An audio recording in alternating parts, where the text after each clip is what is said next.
ఇరాన్తో కూడా చూసాము, ఇప్పుడు టర్కీని చూస్తున్నాము. అట్లాగే ఇక అమెరికా అయినా, అమెరికా ఎంత మనతో ఫ్రెండ్షిప్గా ఉన్నా మనసులో మాత్రం ఎక్కడో ఒక దగ్గర పాకిస్తాన్ని దాచిపెట్టుకుంటుంది. సో మనం అమెరికాతో కూడా జాగ్రత్తగా ఉండాలి, రిలేషన్ మెయింటైన్ చేస్తూనే అక్కడక్కడ కట్ చేస్తూ రావాలి. మీకు తెలిసి ఉండవచ్చు, ఆపరేషన్ విజయ్ జరిగినప్పుడు వాజ్పేయి గారుని క్లింటన్ గారు పిలిస్తే, ప్రెసిడెంట్ అప్పటి అమెరికన్ ప్రెసిడెంట్, ఈ సింప్లీ డినైడ్, मुझे कोई काम नहीं है अमेरिकन प्रेसिडेंट के पास, ये मेरा कंट्री है, ये मेरा कंट्री को मैं నా సార్వభౌమాధికారాన్ని నేను రక్షించుకోవాల్సినటువంటి అవసరం ఉంది, ఇది నా దేశం, ఇది నా పని, నీతో సంబంధం లేదు అని కళాకంఠగా చెప్పినటువంటి వ్యక్తి వాజ్పేయిజీ. సో అట్లాగే ఇందిరాగాంధీ కూడా మీటింగ్ చేస్తూ వైట్ హౌస్ నుంచి లేచి వచ్చింది, హమ్ దేఖ్ లేంగే అని చెప్పేసి. That is the power of Bharat, that is the power of India. And finally sir, ఇప్పటి వరకు జరిగిన సిచ్యువేషన్ అంతా కూడా పక్కన పెడితే ఆపరేషన్ సింధూర్ 2.0 అని చెప్పి మనం అనుకుంటున్నాం, బట్ ఆపరేషన్ సింధూర్ ఇంకా అవ్వలేదని చెప్తోంది. సో భారత్ నెక్స్ట్ స్టెప్ ఎలా ఉండబోతోంది? నెక్స్ట్ స్టెప్ మీరు గత 3 రోజుల క్రితం ప్రధానమంత్రి గారు ఇచ్చినటువంటి స్పీచ్లో 3-4 పాయింట్స్ క్లియర్ కట్గా ఇవ్వటం జరిగింది. ఒకటి, వాటర్ బ్లడ్ 2 ప్యారలల్గా ప్రవహించవు, 2 కలిసి ప్రవహించవు, they cannot travel together or hand to hand అని చెప్పడం జరిగింది. We negotiate with anything, first terrorism, second PoK, third water, ఇవన్నీ ఏదైనా కూడా షరతులతో కూడినటువంటి నెగోషియేషన్ జరుగుతుంది అనేది క్లియర్గా చెప్పింది.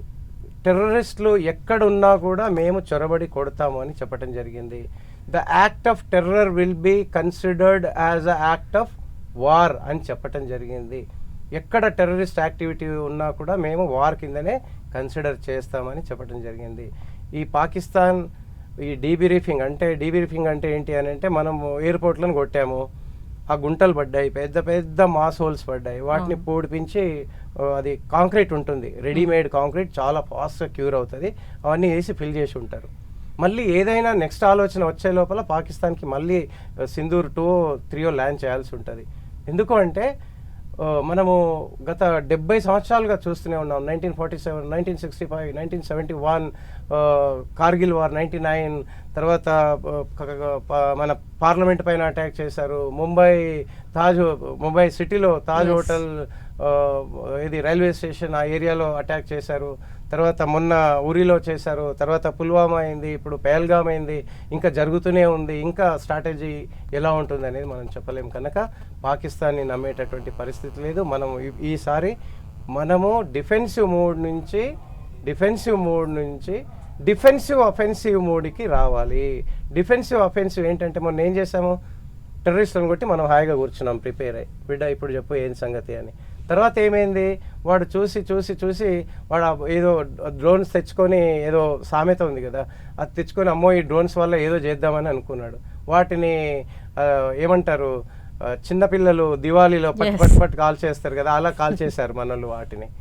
ఓకే, తర్వాత F-16 వస్తే F-16 అసలు 2-3 F-16లు కూడా పోయినాయి. అది ఎస్జేలు చైనా 17లో SJ-17s కూడా పోయినాయి. వాళ్ళ అన్మ్యాన్ ఏదైతే ఉందో ఫైటర్, దాన్ని కూడా కొట్టేసినాం. చాలా యాంటీ మిజైల్ సెంటర్ని కొట్టేసినాం, రడార్ సిస్టమ్ని కొట్టినాము. ఇక అంతకంటే ఇంకా ఏముంటుందమ్మా, 24 గంటల్లో వాడికి చుక్కలు చూపించాం. ప్రపంచం పాకిస్తాన్కి కాదు, సెకండరీ చైనాకి, టోటల్ ప్రపంచానికి. ఎప్పుడైతే మనము ఆగాఖాన్ అంటే మన ఇస్లామాబాద్ దగ్గర ఉండేటటువంటి ఆ ఎయిర్పోర్ట్లో మనము బాంబు వేసామో, మీరు చూడండి అక్కడ ఉండేటటువంటి లోకల్స్, ఉస్మే గిర్ గయా, కిరాణా మే గిర్ గయా, కిరాణా హిల్స్ మే గిర్ గయా, ఎయిర్పోర్ట్ మే గిర్ గయా అని మాట్లాడుకుంటున్నారు. అంటే మనకేం తెలుసు అక్కడ ఒక ఎయిర్పోర్ట్ ఉందేమో, ఎయిర్పోర్ట్ రన్వేలో మనం వేసాము.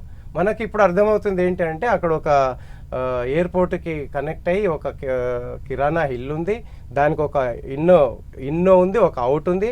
ఆ ఇన్నో అండ్ అవుట్ని ఇండియా వచ్చి కొట్టింది అంటే, మరి రేపు ఆ హిల్ని కొట్టడానికి ఎంత టైం పడుతుంది?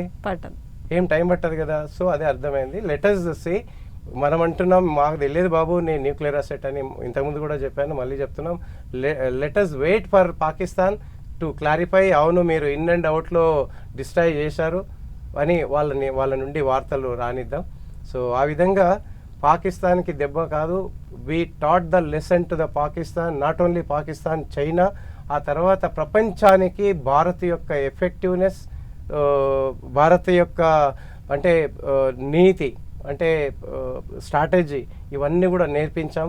అండ్ మన దగ్గర ఉండేటటువంటి మిజైల్ పవర్, మనం ఇప్పుడు ఏం చేసామమ్మా, 20% ఆఫ్ పాకిస్తాన్ని అటాక్ చేసాము, 20% ఆఫ్ అవర్ వెపనరీ సిస్టమ్ని యూజ్ చేసాము, ఎస్ ఓన్లీ యూజ్ చేసాం. మనము ఈవెన్ పినాకా కూడా యూజ్ చేయలేదమ్మా. పినాకా యూజ్ చేస్తే పిఓకే 3 రోజులలోనే వస్తుందమ్మా మనకి. పినాకాతో ముందుకు వెళ్తే 3 రోజులు. Yes sir, definitely